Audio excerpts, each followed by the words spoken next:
Hablar de consolas portátiles es hablar de una industria algo diferente a la de las consolas de sobremesa, o respecto a PC, y esto se debe a que la industria de los videojuegos se divide principalmente en estos dos últimos. Sin embargo, hay un mercado muy específico del que hablaremos hoy, una tercera partida a esta riña de videojugadores.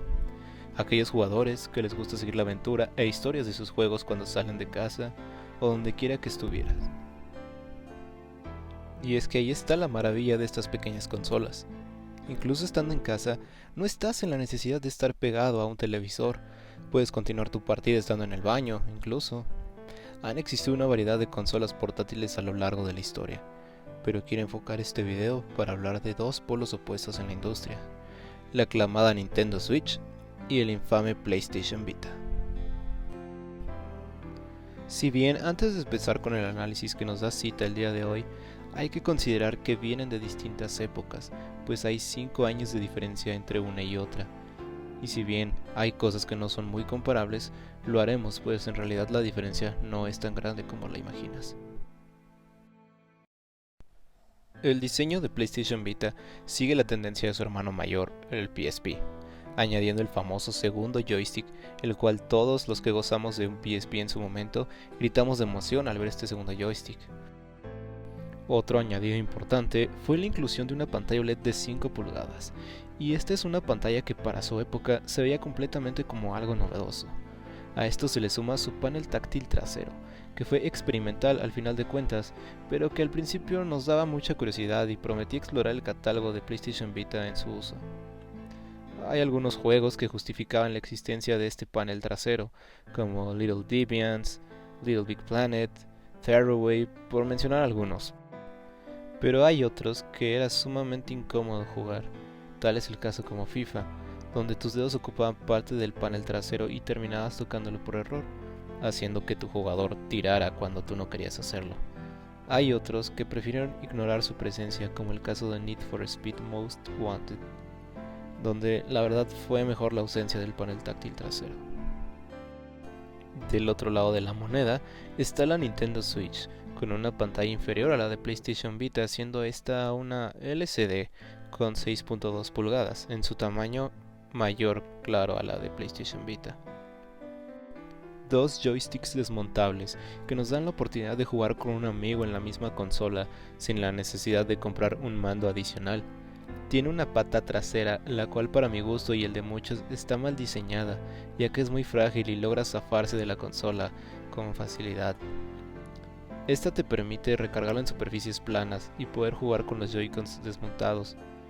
Cambiar la apariencia de esta consola es relativamente fácil, pues basta con cambiar los Joy-Cons por otros de diferente color y es como si tuvieras una completamente distinta. Sin embargo, también puedes cambiar los botones o hasta la carcasa de los Joy-Cons y la del Switch mismo. Estos accesorios los encuentras en Amazon y según varios videos que yo he tenido oportunidad de ver, no son muy difíciles de cambiar. Si pudiera quejarme de un detalle en el diseño de la Switch que es bastante molesto, sería el roce que hace los bordes de la pantalla contra el dock al momento que lo colocas en el modo televisión. Para la época en que PlayStation Vita fue lanzada, teníamos un hype muy grande respecto a la potencia de la consola, pues era como si casi pudiéramos llevar un PlayStation 3 en nuestras manos. Juegos como Uncharted 3, que había salido meses antes de la Vita, se veía un poco similar al Uncharted Golden Abyss de la portátil. Otro ejemplo claro de lo que nos ofrecía Vita a nivel gráfico es FIFA, pues se veía impresionante y muy similar a las versiones de PlayStation 3 y Xbox 360. No cabe duda que no podíamos tener queja alguna de que esta pequeña consola era muy potente. Si algo nos ha dejado muy en claro Nintendo es que los gráficos en una consola no es lo más importante, y qué más que claro que el referente que dejó Wii compitiendo contra PlayStation 3 y Xbox 360. Si bien Nintendo nunca se ha enfocado en este apartado, la cuestión es que con Switch tampoco lo dejó de lado. Basta con ver títulos como Zelda Breath of the Wild, que son una pasada visual de colores y paisajes, o bien ports que han llegado a Switch como lo son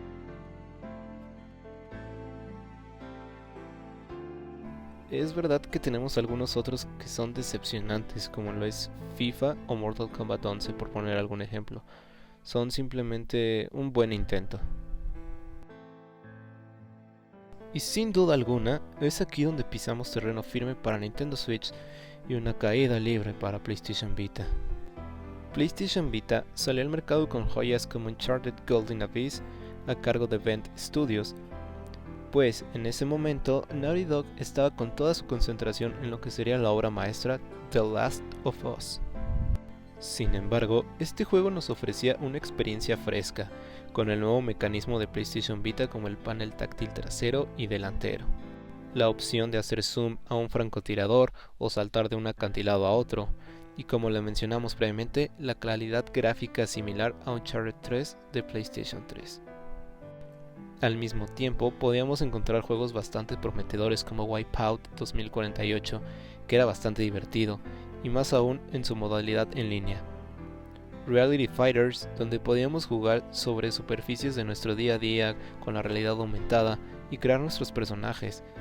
Un enfoque más casual, pero que nos mostraba el funcionamiento del touchpad trasero, era Little Deviants.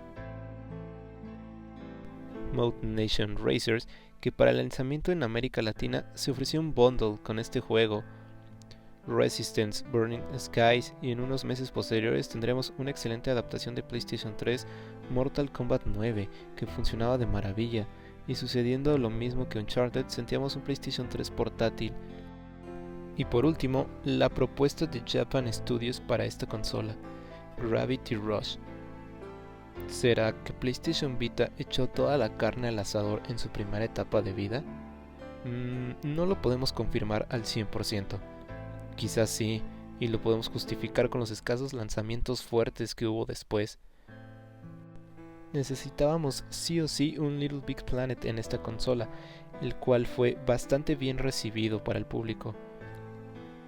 Assassin's Creed Liberation, que complementaba la versión de PlayStation 3 Assassin's Creed 3. Un decepcionante Call of Duty, estos dos lanzados aún en su primer año de vida, en septiembre y noviembre de 2012 respectivamente. Claro que no podemos olvidar el intento de Sony por tener su propio Smash Bros. Con PlayStation All Stars, y su buena propuesta, el juego cruzado entre el Vita y la PlayStation 3 para este título. Un año después, en 2013, llegaría Killzone Mercenary, quien vino a enseñarle a Entity Games cómo hacer un buen shooter para una consola portátil. Y uno de los últimos lanzamientos fuertes que tuvo PlayStation Vita fue Faraway, de los mismos creadores de Little Big Planet. Lamentablemente, para ese entonces el interés de la consola había bajado debido a la falta de juegos interesantes entre un año y otro. Con la llegada de PlayStation 4 se declaraba la sentencia de PS Vita, pues poco a poco Sony fue dejando de lado su consola portátil, y con juegos centrados en el mercado asiático, para Occidente no había muchas propuestas, y fue aquí donde muchos jugadores más guardaron su Vita en un cajón. Nintendo Switch supo equilibrar esta hambre de Sony porque su consola se comiera el mundo.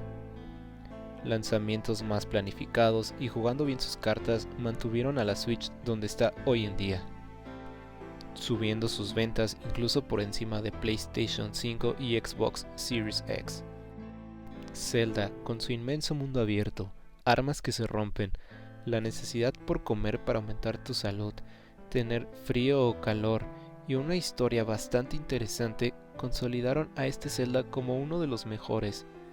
Mario, por su parte, con una propuesta original, donde puedes encarnar a su sombrero en esta ocasión para poder manipular a diferentes personajes en el juego y una variedad de mundos por explorar, nos dieron un motivo, claro, a los que no éramos de Nintendo, de comprar esta consola híbrida.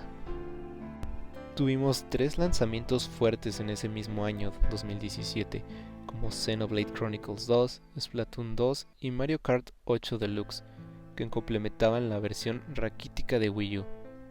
Y es que Nintendo Switch no lanzó prácticamente todo su arsenal de juegos fuertes como lo hizo PlayStation Vita en su primer año de vida.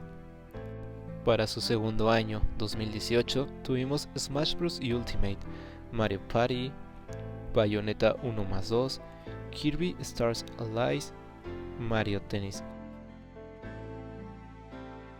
Pokémon Let's Go Pikachu y Let's Go Eevee, y la llegada de Dragon Ball Fighter Z para los que somos fanáticos de este anime fue una gran noticia, pero más aún la llegada de Fortnite a la gran N.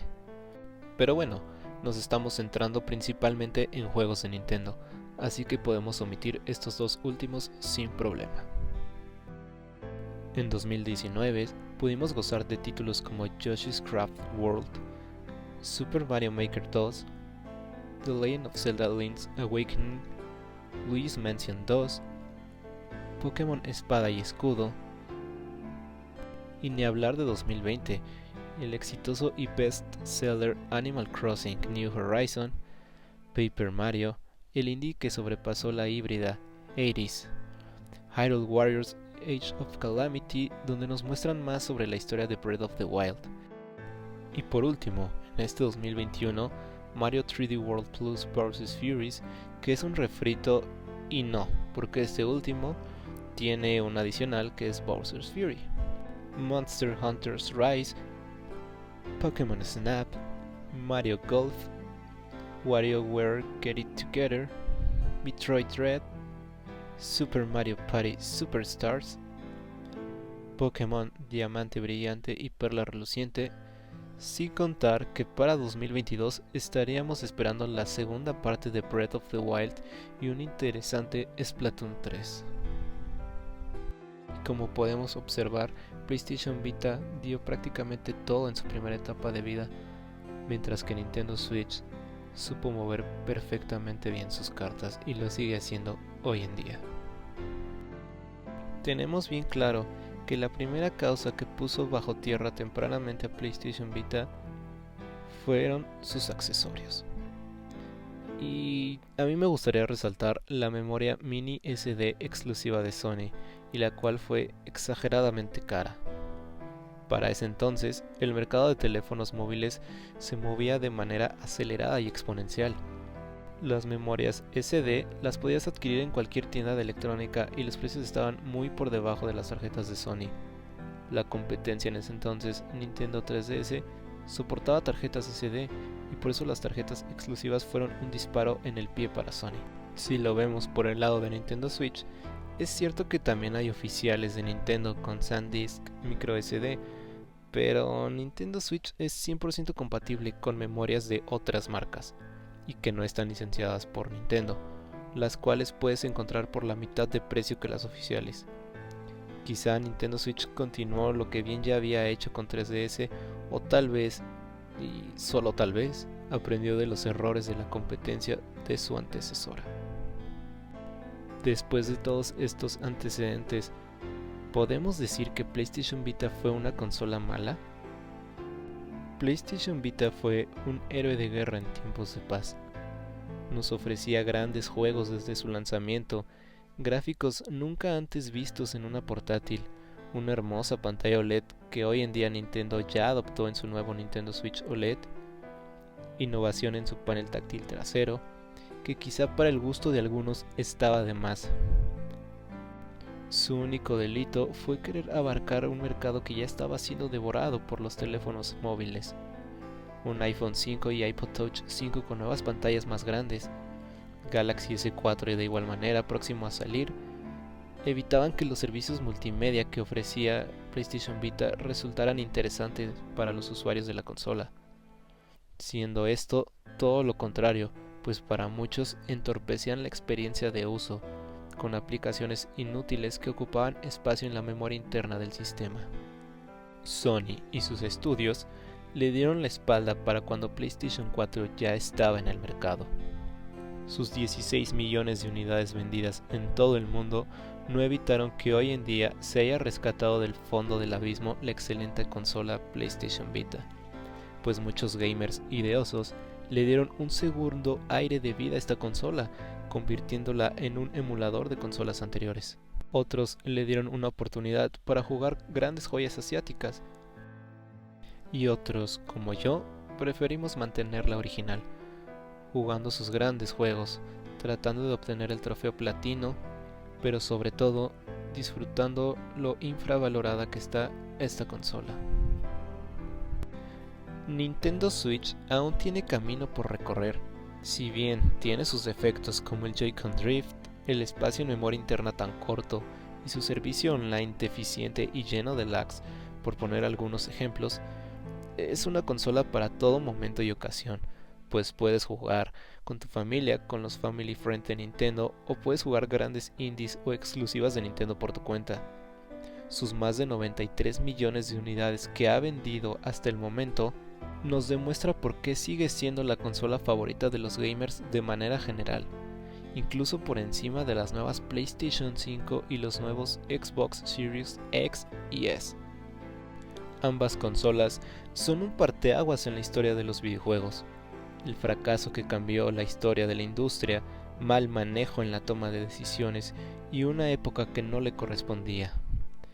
Esto, y debido a otros factores, motivó a Nintendo a crear la versatilidad e innovación en una consola, que sin duda marcará a toda una generación de jugadores.